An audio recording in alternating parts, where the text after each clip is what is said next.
Now we go back to the 90s with some strong language on BBC One. BBC One kicked off the 1990s with a brand new look, the virtual globe. Evolving from the first stabs at computer-generated idents, this new revision looked sleek, modern, and presented an air of elegance and sophistication, empowering the fact that this was Britain's oldest and most flagship television channel.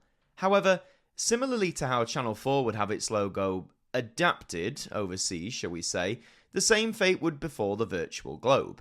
In Channel 4's case, it was seen in Nicaragua, but for BBC One, its logo would be seen in the recently independent Kyrgyzstan. Gaining said independence from the USSR in the summer of 1991, Kyrgyzstan was finding its feet in a post-Soviet world. The National Broadcasting Corporation of the Kyrgyz Republic, or KTRK, was the main player in the country's television market. And amazingly, there's footage that exists from 1997 where a very familiar ident pops up on screen. Take a look.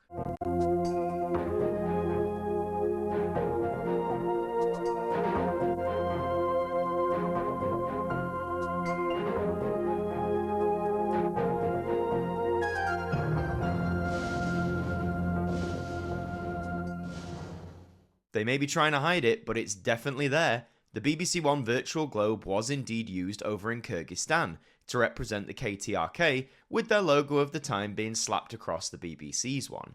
In fact, the logo that they did use at the time looks strikingly similar to the slanted BBC blocks, doesn't it? Now, by 1997, the virtual globe back in Britain was on its way out, with the balloons taking flight in the October of that year for BBC One. So, how did this end up happening? Like with the Nicaraguan Channel 4, it's not really known as to why or how this happened. Kyrgyzstan is pretty far away from the UK, so maybe they thought they could just get away with it?